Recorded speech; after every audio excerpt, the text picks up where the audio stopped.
So, welcome to the Lovefly podcast. And this week we're joined by two people that those regular listeners of the Lovefly podcast will definitely have come across them. So, we have Brian Morris and Captain Emma Henson. Welcome back, pair of you. Hello. Thanks. Good to see you Great both. to see you again. It's been a little while for both of you, but there's something exciting afoot. So, tell us about your collaboration and what you've been up to. If you'd like to go first. You go first, Brian. Okay. Well, I don't know if everybody knows my story, but I haven't flown for quite a while because I have an extreme fear of flying. But I ran across Lovefly, of course, and through Lovefly and Paul, he connected me with Emma, Captain Emma, and we collaborated on a product that we call Flight Deck, which are fear of flying flashcards. If you can say that, that's a mouthful. But I was using handwritten flashcards on the airplane, and I happened to mention to Emma that I was using these flashcards, and she thought it'd be a great idea if we made the flashcards more professional and public and put them out there for other people to use, because they were helping me so much that we thought it would be great to be able to help other people. So that's kind of what we did. I mean, Emma has helped me a lot with phone calls and text messaging to get me on planes flying again. And through all that, we collaborated on creating this product that we recently put on the market for people to buy at our website. And that was kind of it. I mean, that's the story in a nutshell, right, Emma? Absolutely. So I know about Lovefly through Paul because really from setting up Project Wingman, which is the charity that I run. And I met Paul through that, I think. So that's how I came into contact with Lovefly. One day Paul called me up and said, there's a guy in Salt Lake City who needs your help.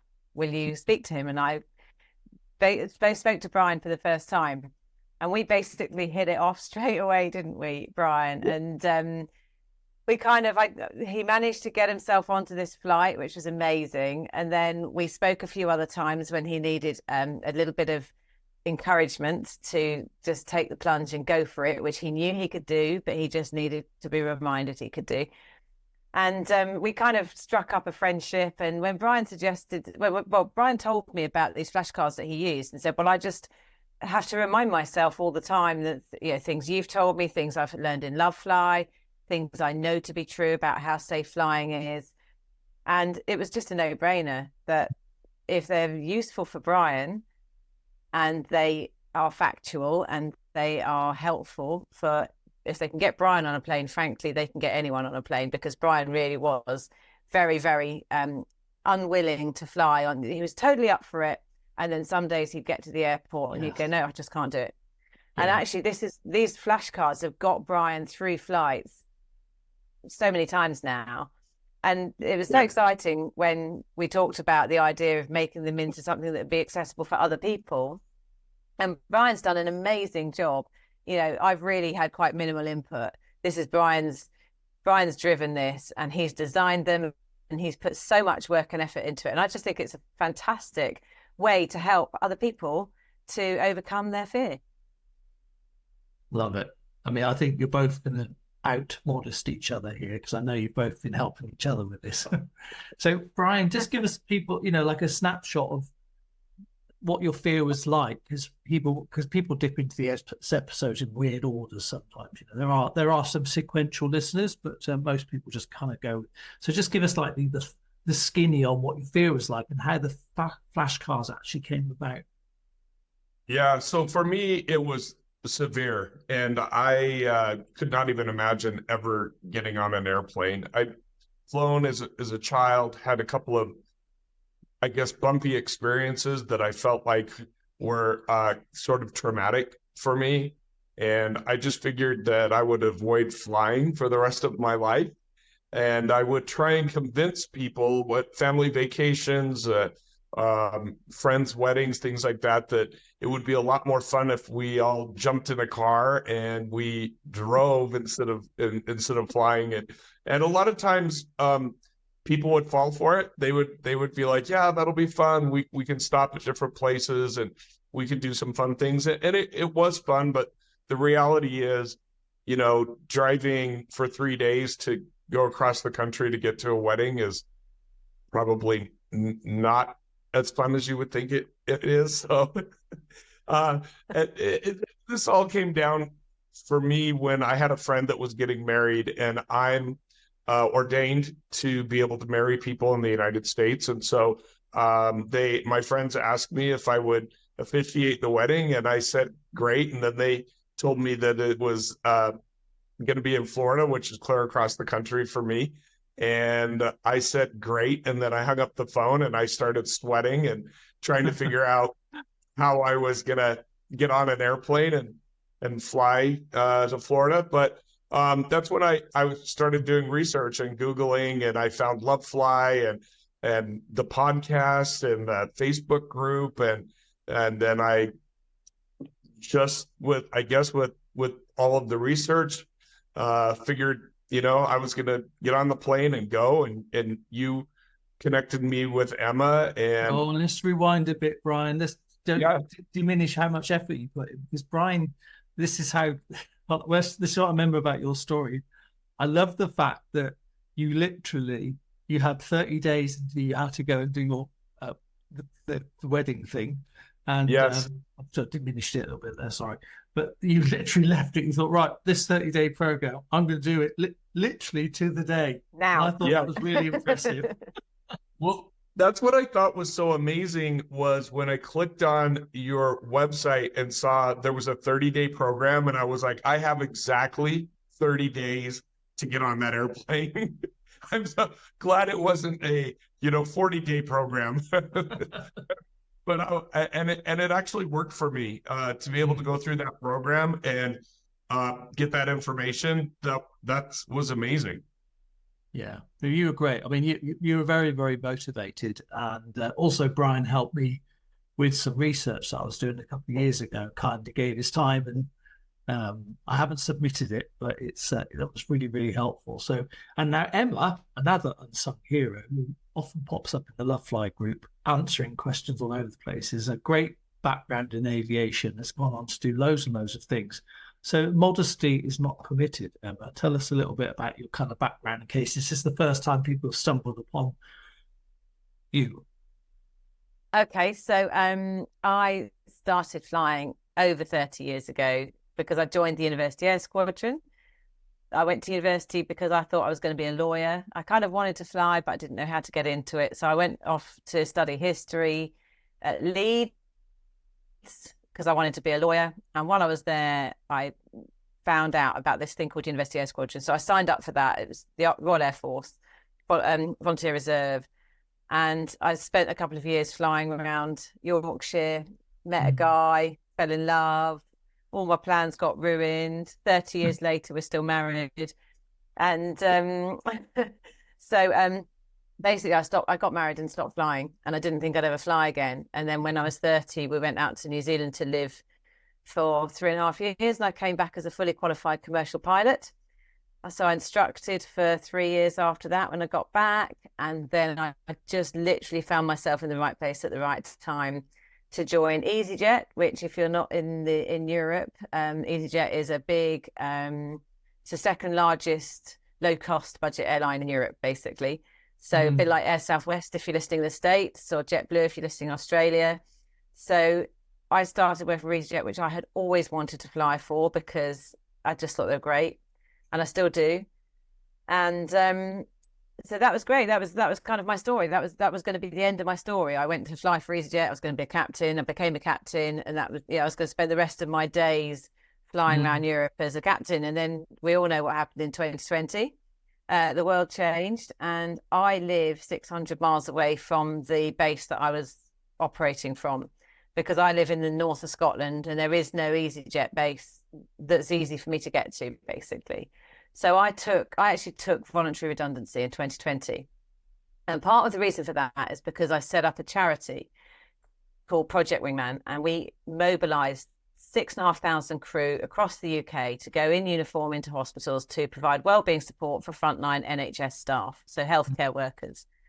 And so Project Wingman had given me a different focus. Things weren't looking great for the airline industry in 2020, and I had this opportunity to take voluntary redundancy. So I took it, and then I was made MBE by Her Majesty the Queen in January 2021. And I also set up a new business for me, so not just the charity, but I set up a business as a speaker, because I realised that 30 years of knowledge I'd gained in the airline world or the flying world was actually really transferable across to either to inspire people to follow their dreams and go for it and fly and get people into aviation in the first place, or to business, because the leadership skills that you're basically assessed on all the time and put into practice every day in a flight deck actually transfer to the boardroom really well as well. So that's the business I kind of set up. And yeah, because I was a fear of flying presenter for EasyJet, when Paul spoke to me about Lovefly, it was just a no-brainer that I could come on and, you know, from time to time you'll see me popping up on the Lovefly threads where somebody's asking a question about something, and I'm probably the person, I think, who just shuts down the conspiracy, because there is no conspiracy around flying. It's just physics and maths. So, so I think that's one of the things I kind of try and do to people. But I try and do that by explaining why these things aren't real, basically. And so, you know, and I completely understand the fear, because although I don't have a fear of flying, I have a fear of falling. And I literally got back at 3 o'clock this morning from a skiing holiday, and I can ski, as it turns out, completely out of control quite fast down a slope and still stay standing up, as I found out a few days ago.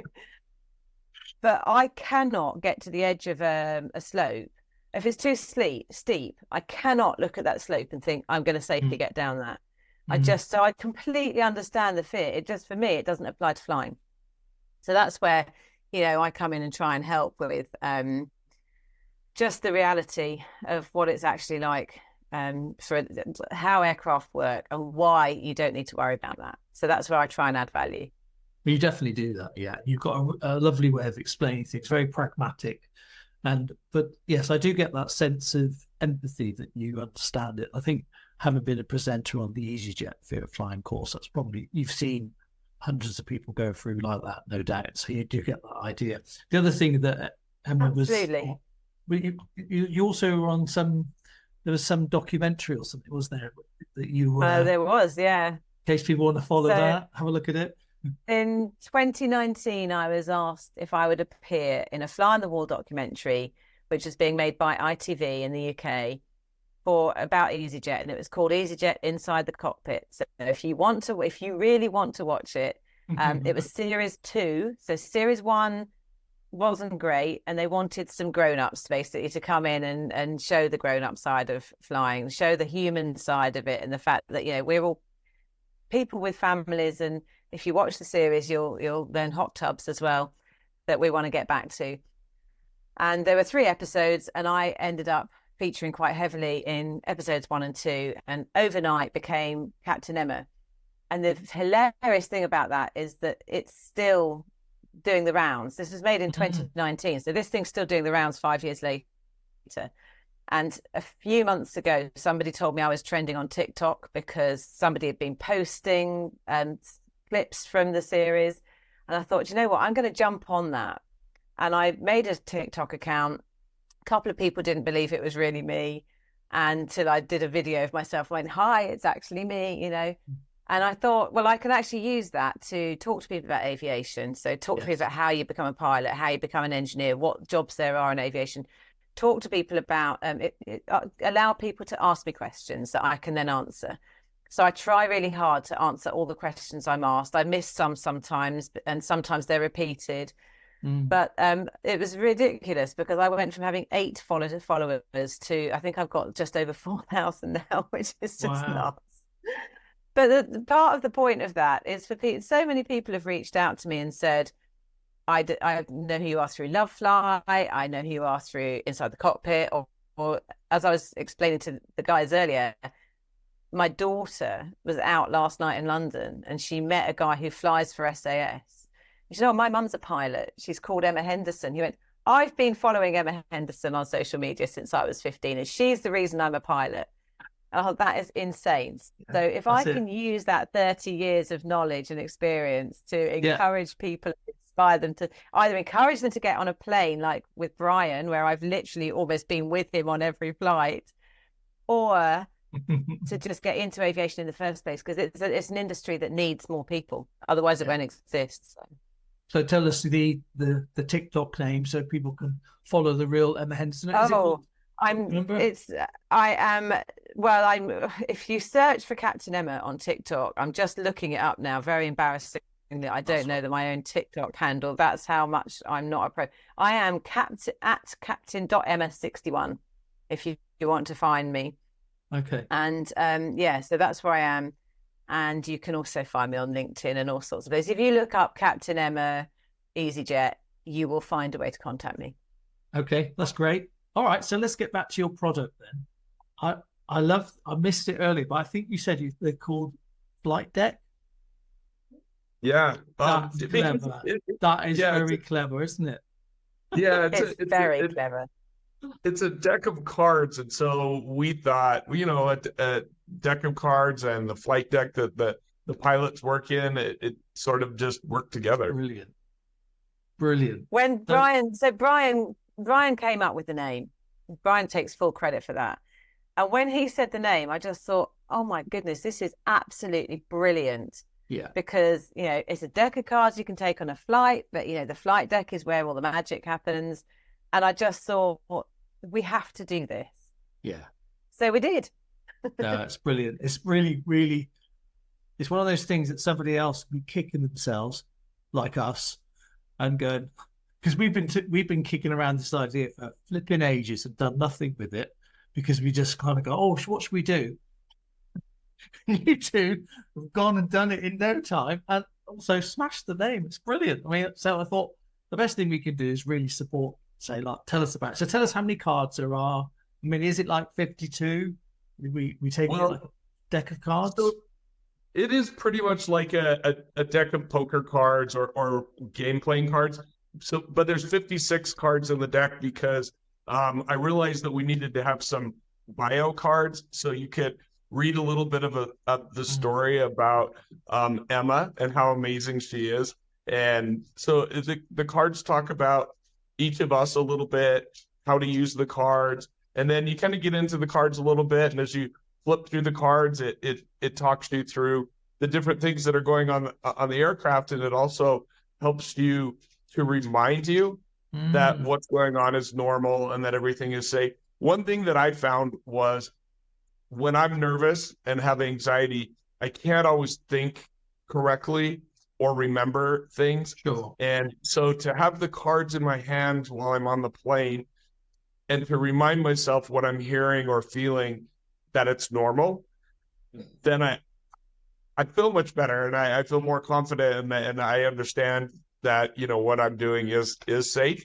But prior to that, I was so nervous that I would forget these things. And so it was really nice just to have them written. And my original cards were written on the 3x5 cards, the cards that you use in school to make notes. Yeah. So they were handwritten on there. And people would walk down the aisle and see me flipping through my cards and think that I don't know what they thought. A lot of times, sometimes people would stop and ask me. I had a passenger sitting next to me once who asked me what I was doing, and I told her I had a fear of flying, and these were my flashcards.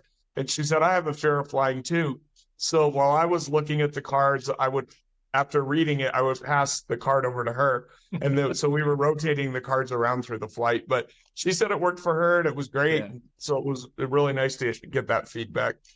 No, it's a great idea because you told me about that. We did one of our podcast interviews, but I know a few people have done this in the past. So I think it's a really simple idea because when you're revising something, you have little flashcards saved. So it's the sort of thing we all recognize as being a helpful thing.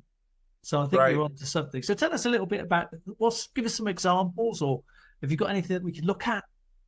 I'm Yeah. excited. So actually we just got the product yesterday, but this Nice. is what the deck looks like.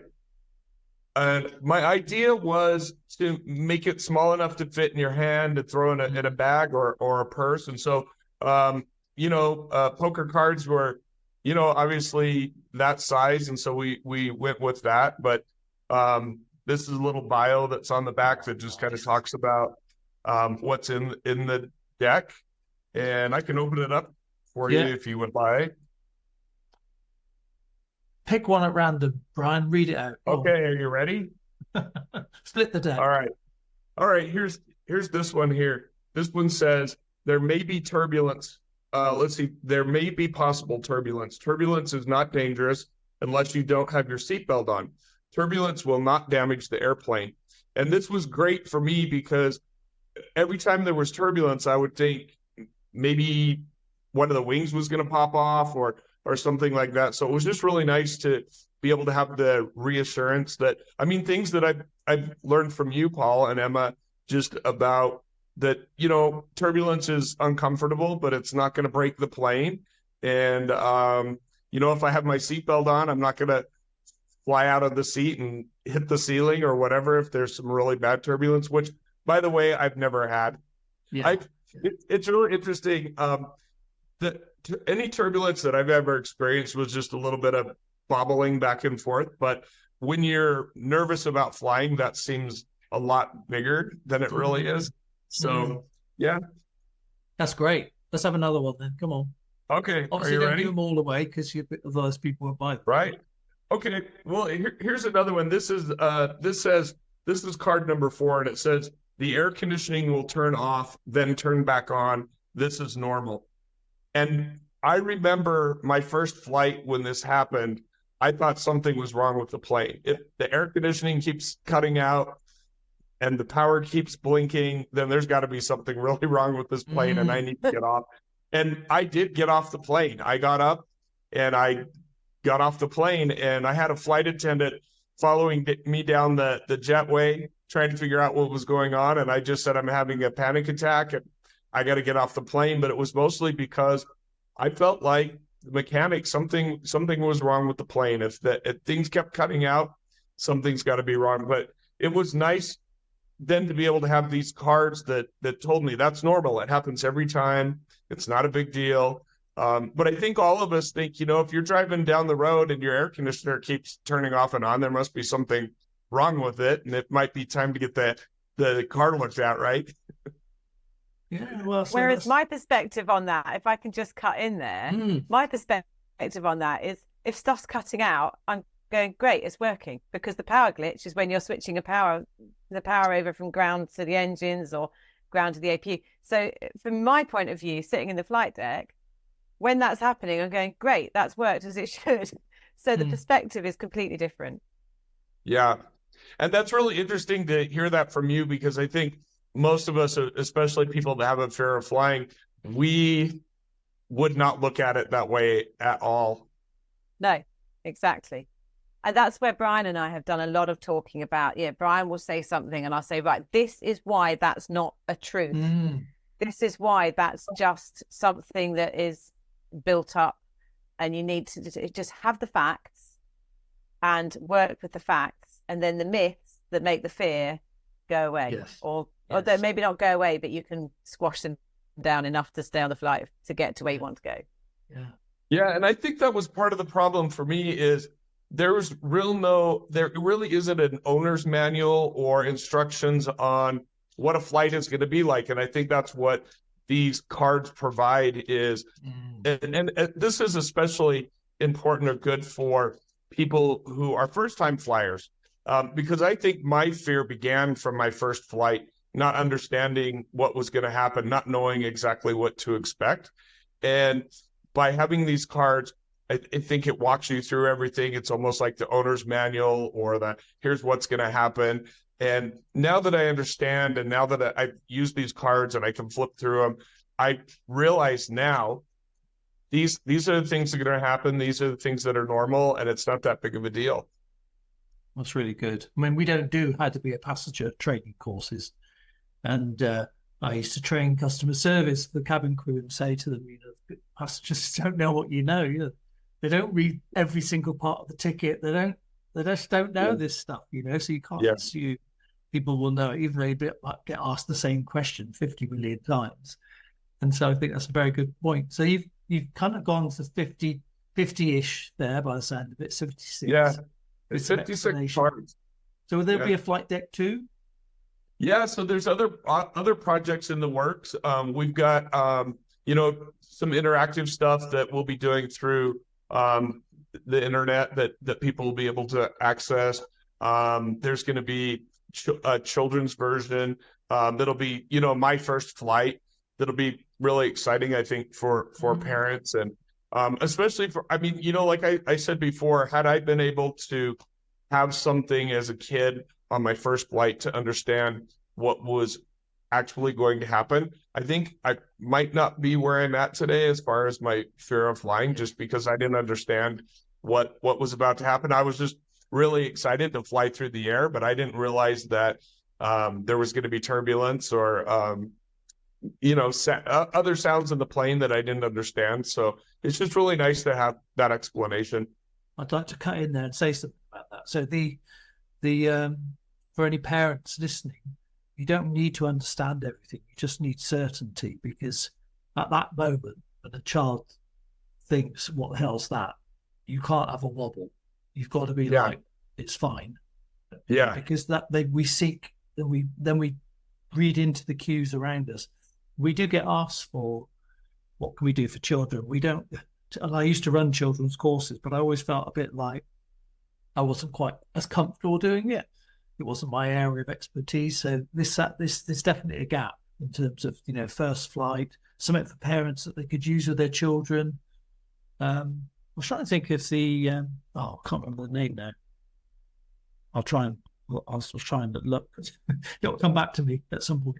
There is somebody that's been on the podcast who writes books, but one of her children has autism. And so she wrote it to sort of help with that. So it's called Susie Goes on an Aeroplane, it's called. And so there's some elements of that, but there is a demand for it. So something like that would also be very, very helpful. So how do we get hold of them then? Where are they? How much? All that sort of stuff. Yeah, so we have a website, which is flightdeck365.com. And we have a Shopify store where you can buy the cards. Just pause on that. I mean, that's genius, isn't it? Isn't it genius? That again, that's Brian. That's Brian's creative genius. In fact, the way the cards look, the way they're designed, the way they feel, the colors. We've batted some ideas around, but there's all come from Brian and his creative genius. So, I really have to say hats off to Brian for just making this happen. Okay, let me jump in there just for a second. So Emma has really inspired me, because I had days where I would question some of the things that I was working on, or some of the colors, maybe some of the naming. And Emma would really give me that extra push. We got to keep moving. We got to get these cards on the market, because I had written them. Well, here's the interesting thing. So Emma and I sort of have a joke. I don't know if you know the story about Elton John and Bernie Taupin. So they lived in two different towns, and Bernie would send, I think, lyrics to Elton John, and then Elton John would write the music. And so we were sort of doing the same thing. I would write up a card and I would email it to Emma, and then she would email it back with revisions. And so we ended up calling each other Elton and Bernie. So I would message. Well, of course, Emma's Elton. And I would message Emma in the morning, and I would say, "Good morning, Elton." And she would say, "What's going on, Bernie?" And we would pass our cards and our information back and forth. And when I would come up with something ridiculous, she would tell me that was ridiculous. And when I came up with something great, she would tell me something was great. So it worked out really well, and she's kept me excited about the project. And we unpackaged the product for the first time yesterday and made a video, and I sent that over to Emma, and she was really excited, and she's just really, really got great energy and really helped me a lot through this whole thing. I really, really appreciate it, and I couldn't have done it without her technical expertise. You know, I'm just a guy who's afraid of flying. I don't really have any aviation What expertise. tense are we talking there, Brian Morris? What's that? Tense are we in, please? Yes, I mean, I Present or past? I definitely had a fear of flying, and I feel like I'm still slightly nervous to get on a plane. I took a flight last weekend, and I was going to do the whole flight all by myself. And last minute, I texted Emma and said, I'm about to get on the plane. And she said, Get your great, bloody go cards for out. it. Yeah. Yeah. Yeah, I So, did. you I know- said, good job you've got a flight deck with you then. Yes. And he Yeah. sent me a picture when here it is, you know. And actually, you've got a leather wallet for your flight deck, haven't you, Brian? Yeah. So this little leather wallet that they come in, it's a separate item, but they just fit right in the Oh, nice. wallet there. It's got our little logo. So you can get the cards, or you can get the cards with a leather wallet, which I think is really cool. Yeah.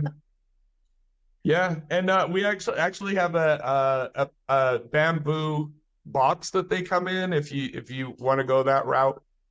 Isn't We that wa- we awesome? wa- We That is wanted to make really them awesome. cute and fun for people, right? Mm. That So is we've fabulous. also talked about you know, not obviously if we'd have done this a few years ago, we could have had a coronation version, or we could have had a platinum jubilee version. I think we're gonna do an LGBTQ version, aren't we, Brian? Yeah, there's a Pride edition that's going to come out in June. Pride edition, Um, yeah. Yeah, there's a Pride. Let's see, Pride Month is every year in June, and we just thought it would be fun to do something a little bit more colorful and exciting for June. So that'll come out in a couple of months. But You've we got some bat great plans. ideas across each other also. We kind of go, oh, we could do this, we could do that. So actually there's loads of possibilities where we can say, okay, well, let's do a UK edition and an Australian edition, and we'll do it in Japanese, and we'll do it in Korean, and we'll do it in French, whatever. Wow. The opportunities here are massive, and the great thing about it is it's an opportunity to just help people, and I think that's where Brian's heart comes from. Yeah. With, he has more or less overcome his fear. He's always going to have to speak to that monkey on his shoulder that I explained to him. He's always going to have to try and talk that down off the shelf. But Brian's heart is to help other people to overcome the fear that he's overcome, and I think that's the opportunity, and that's the amazing thing that he's well, you can always tell, achieving can't you, with that this. there's that behind something. You get a sense of that from anything that but also for you, Emma, I've seen you in action, and I often quote you when I'm doing leadership training and just say, the way that you sort of stepped into it, although you had this leadership background. When I've seen you with your crowd doing the, we had those buses, and you were at a hospital, and I saw there was a group of us, and you just had a way. It was like I was trying to work out how the hell does she just do that, and I was frustrated the hell out. To be honest with you, tell you, but you're all there, and then all of a sudden we formed a little group, and you were talking to us. I was like, oh, and then you did this sort of like lovely thanking people, very, very powerful, very humble, and I was thinking that was genius. I should just do that. And then it didn't surprise me that you've gone on to to grow the Wingman project, and just what you're able to pull in. I know there's always a team, you're always very modest about it, but you've got such drive and vision, and I can see elements of that with Brian's creativity as well. So that's and heart. It's just lovely. What a nice combo. Yeah, It's a Emma's great really combo, inspired me a lot. That's for sure. Well, actually, but Brian, you've inspired me a lot as well, because I think if you can get past that huge fear and get on that aircraft based on stuff I've told you, as well as the stuff you've learned, obviously, but based on stuff I've told you, I just think that's amazing. The fact that you can put that trust in someone, and that gives me, that means I have a responsibility to make sure that I'm not giving you rubbish information, so I need to make sure that I'm telling you the truth. Yes. I will always tell you the truth. And I think that's the most important. To actually be honest with you, that's the most important thing about leadership, from my point of view, is tell the truth. Then you can't really go wrong. Yeah, that's right. What a But pair. you can't go wrong. So flightdeck365.com. Yeah. How else can they access it? Is it on Amazon or anything like that yet? So it will be on Amazon within 30 days. So we're brand new. This literally launched yesterday. So we're just in the process of getting it out there for people to be able to purchase it. But right now, it's through our website. And the other thing you should know as well is it's also downloadable from our website. So if you have a flight tonight or tomorrow, you can get on there and download it and have it on your phone. You can use it while you're in airplane mode, or you can have it on your laptop or your iPad, or you can have the physical cards, which we'll send to you. It takes 3 to 5 days to get them sent out to you. But we also have this deck here that has a little ring on it, so you can flip through the cards, and if you drop them, they're not going to fall all over the airplane, which I thought was handy. Yeah, so they get a little ring on them, so you can do it. You can do them either way. You can do them in a regular deck, or you can do them in the ring, or you can download them from our website. For everything. So I just want to add to that actually as well. So that 3 to 5 days is US postage. Yeah. And we are working on, so the idea is that we will end up in the not too distant future being able to distribute them from the UK as well. So that will make the delivery time a bit less for UK and Europe. So we just literally, as Brian said, launched yesterday, baby steps, one thing at a time. We're just we will add possibilities to this as time goes on, and as demand increases, which it surely will. Yes. Yeah. Oh, it's a lovely idea. I really. What was that, Paul? I was just saying it's a fantastic. It's a lovely idea. It's really good. I think there's nothing to dislike about this, apart from the fact that I didn't do it. Apart from that. And I just wanted to, really mention that my whole way of thinking here was really just to get this in the hands of people who need it, because it helped me. I mean, I literally believed that I would never get on an airplane again. And over the past year, I've taken 12 flights, and it's just from being able to get the knowledge and understand what aviation really is like and how really safe it is, and then to be able to use these cards and remind myself on every flight that everything that's going on is safe. I was the guy who would cry on an airplane. I was the guy who would stare intensely at the flight attendant to make sure she was not nervous, and it's just been interesting. And this last flight I took, I was flipping through my flashcards, and I was sitting in the very front row, right across from a flight attendant, and she asked me what I was doing, and I handed her my cards, and she was like, "This is really amazing. This is really going to help a lot of people." Yeah. And she said it also helped make her job easier, because she's planning to buy some of the cards and keep them in her bag. And if a fearful flyer gets on the plane, she's going to be able to hand them the cards and answer a lot of their questions, which I think flight attendants love to help and love to answer a lot of questions, but it also takes time for them to, give that dedicated one-on-one to that passenger that's struggling. And she was really excited to be able to have a tool that she could give to a fearful flyer and maybe help them a little bit while they were on the plane. So they started getting passed throughout the plane. There was a pilot who was a passenger on the plane, and he was really excited about it. So it just kind of spread through the plane. That's great. Yeah. So, and just so you know, I still listen to all of the podcasts, because I feel like I got to keep my my fear of flying freshened up, and and I love them. The podcasts are amazing. Thank you. I think that's a really important thing to add as well, is that this doesn't replace the work that Lovefly is doing. I think it's a really great.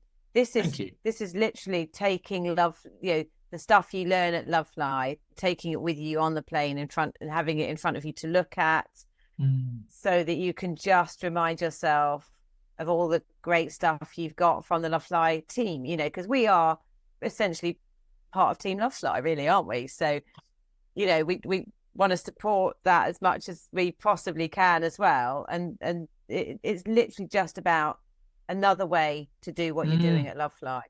Oh, thank you. Well, it's a agree great with idea. that. They are great. Yeah. I mean, and people do need something like that. So I think it'd be interesting to see how well it does. And you've both been brilliant in terms of what you do in the Facebook group. And I know you pop on and you share bits and bobs, and you know, it's very, very appreciated by us lot, the Lovefly lot. And it's just nice to be able to think we're helping. If we can help, you know, get these into other people's hands, like say, Brian, that's a really noble and the right thing to do, you know. So yeah, well, thank you, and I really appreciate you taking the time to have an interest in the product and have us on the podcast. I mean, we've been really excited about it. We've been talking about it for over a month that we're going to get to hang out with Paul and do a podcast.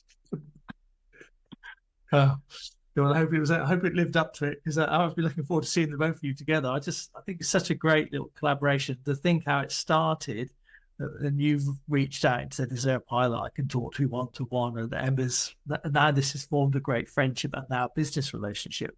I mean, that's lovely. Yeah, we're real excited about it, and really excited to be able to help other people. Well, thank you. So we'd really like to know other people's stories as well. So what we'd really like is when you use this product, when you buy this product, when you then use it, we'd love to hear your stories, because I think it would be great to share in the Lovefly community, but it would be great to have that kind of endorsement for the product as well. So we really want to hear from people.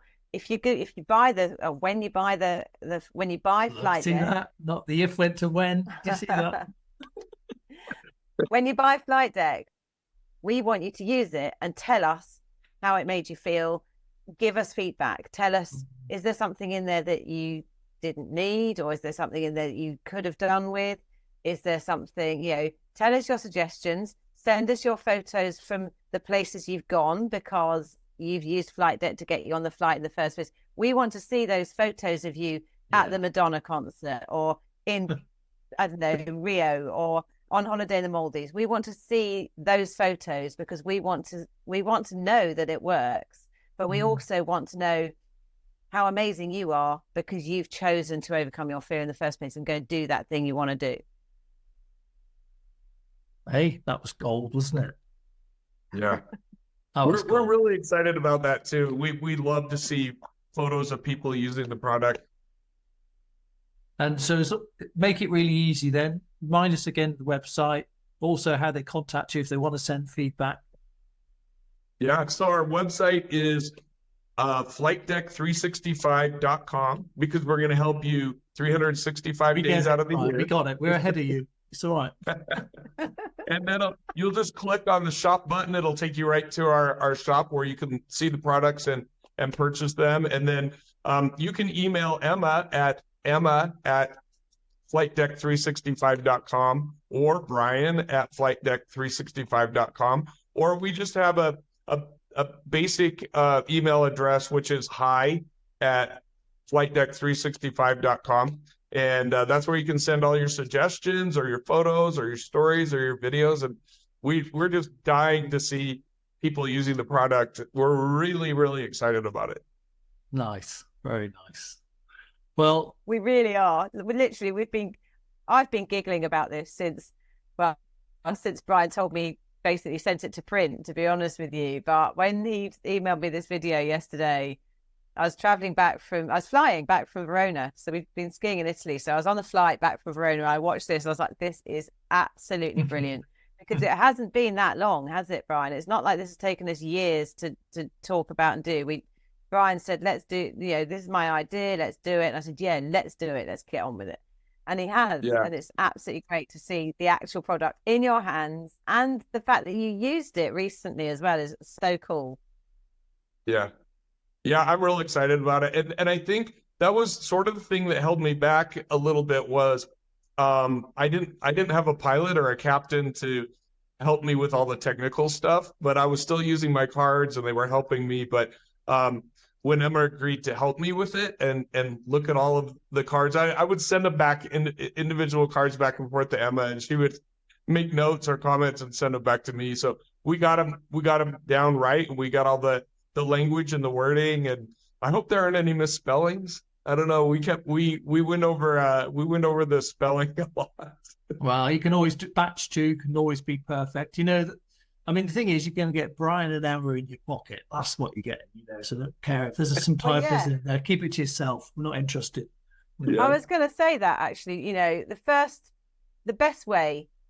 thing is to have Brian or me sitting on the flight with you. And I am open to. I will take one for the team. If you need me to come to Hawaii with you because you're frightened of getting on the plane, I'll come with you. You know, I'm that sort of big-hearted person. You are know? all heart, honestly. Oh, you know, very, very selfless. I'm not going to come if you want to go somewhere that's cold, but if you want to go, if you're scared of going to Hawaii, I'm coming. So, yeah, having me or Brian sitting next to you on the flight is one thing.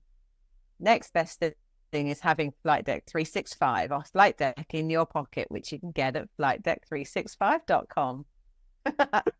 Right, I'm going to go now. That's enough of that. That is great. Now, Brian and Emma, it's been absolutely brilliant to see you. I'm going to kind of wrap up now because that's enough.